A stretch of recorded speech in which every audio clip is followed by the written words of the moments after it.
Este é um vídeo do nono ano do ensino fundamental, do conteúdo de arte do volume 3.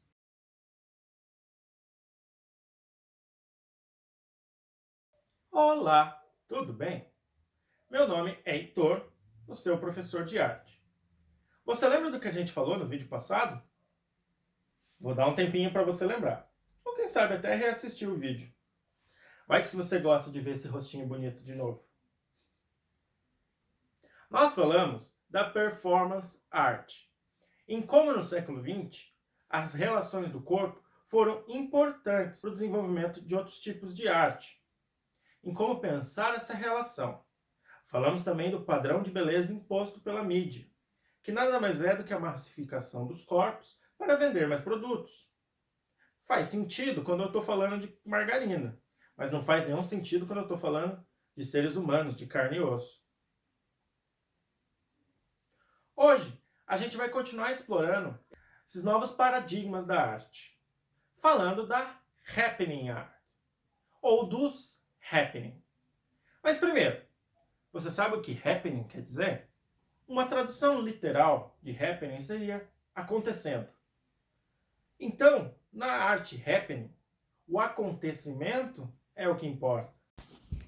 A palavra inglesa happening significa acontecimento ou evento.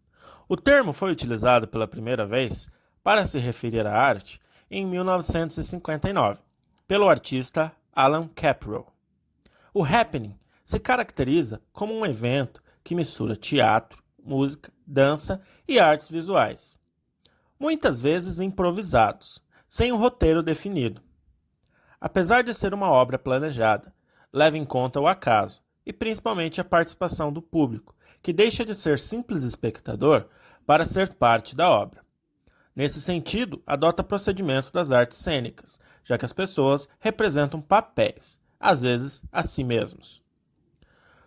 Curiosidade: com o advento da arte contemporânea e as linguagens artísticas se abrem a múltiplas experiências, e dentro desse contexto que a performance art se insere. Alguns autores afirmam que a performance foi inspirada em tradições ritualísticas e no teatro. Um exemplo disso são as antigas danças dos templos shintoístas no Japão, bem como os espetáculos de teatro no, do século XIV. Nesse sentido, podemos dizer que o Japão foi também responsável por alguns pioneiros da performance. Por outro lado, há autores que apontam os happenings que tiveram lugar primeiramente nos Estados Unidos na década de 1950.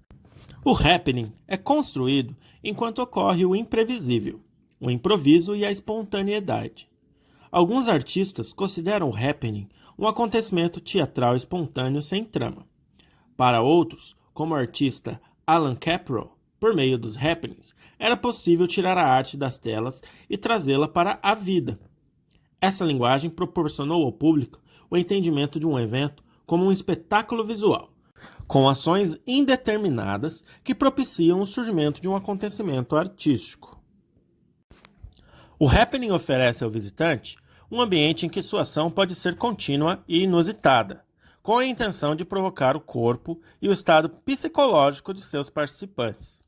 Assim, pode ser entendido como uma representação teatral, sem roteiro fixo, em que aquele que atua improvisa e produz ações diante de um público, ao vivo e sem ensaios.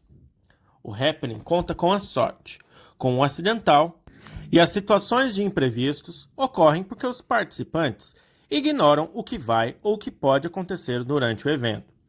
Existe uma proposta inicial indicada pelo ambiente ou pelos objetos que o artista disponibiliza para o público. No entanto, o modo como o participante se comportará em relação ao que lhe foi proposto é imprevisível. Um jeito bem fácil de entender uma performance happening é uma festa de aniversário de criança. É algo extremamente coreografado, mas que mesmo assim tem várias situações imprevistas e improvisadas. Voltando a atacar de professor de letras. Você sabe o significado da palavra fluxo? Fluxo é o que flui, é o que está em movimento, o que deixa fluir. É o nome de um grupo de artistas muito importante para o século XX. O happening tem origem nos trabalhos do grupo Fluxus, criado na década de 1960. Esse grupo reunia artistas como John Cage, Georges Marciunas, Yoko Ono, Nam June Paik e Caroline Schneemann. Esses artistas, por sua vez, foram inspirados pelas ideias de Marcel Duchamp, principalmente pela relação do público com a obra e pela tentativa de incorporar o cotidiano à arte. Mais que um grupo, estilo ou movimento, o Fluxus representava uma atitude diante do mundo, do fazer arte e da cultura, presente nas várias linguagens e gêneros artísticos. Música, dança, teatro, artes visuais, poesia, videoarte, fotografia, entre outros. A palavra fluxus significa fluxo, movimento, escoamento, como algo natural, que não se pode conter, que ocorre em qualquer lugar, em oposição à arte tradicional.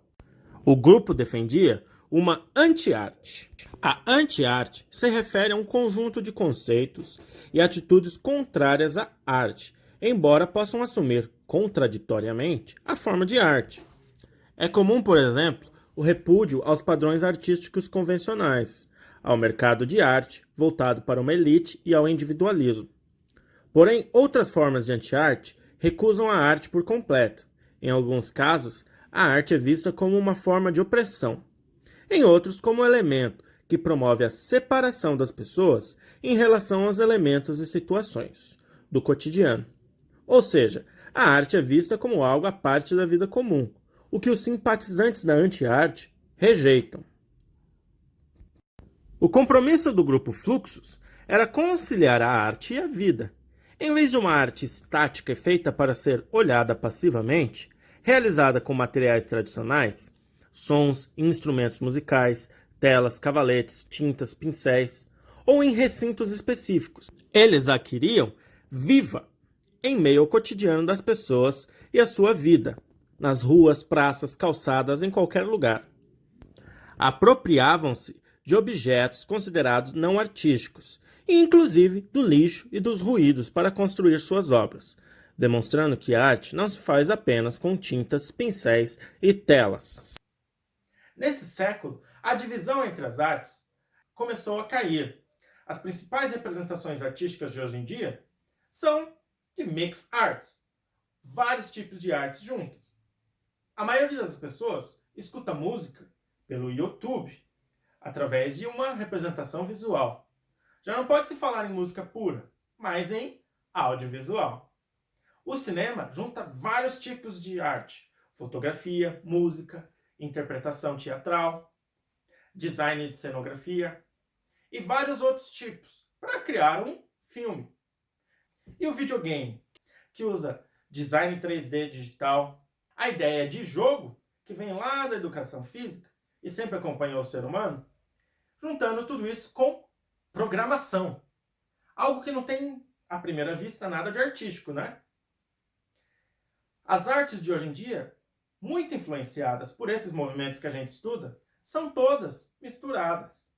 O teatro não ficou impassível às mudanças que vinham acontecendo. Mas o corpo já era o centro da representação. Então, como o teatro poderia mudar, pensar em ideias novas? Repensando a ideia de plateia. A plateia para de ser algo passivo, ou só pessoas assistindo a peça, e começa a ser parte integrante das representações. O rompimento com o meio como a arte se manifestava não foi uma particularidade das artes visuais. Na década de 1970, novos rumos foram traçados para o teatro brasileiro. Augusto Boal, diretor teatral brasileiro, com base nas propostas de Bertold Brecht, desenvolveu uma nova estética teatral. Sua proposta era romper tanto com os limites do palco, quanto com a estrutura das narrativas tradicionais vigentes, o que levou à criação do teatro do oprimido.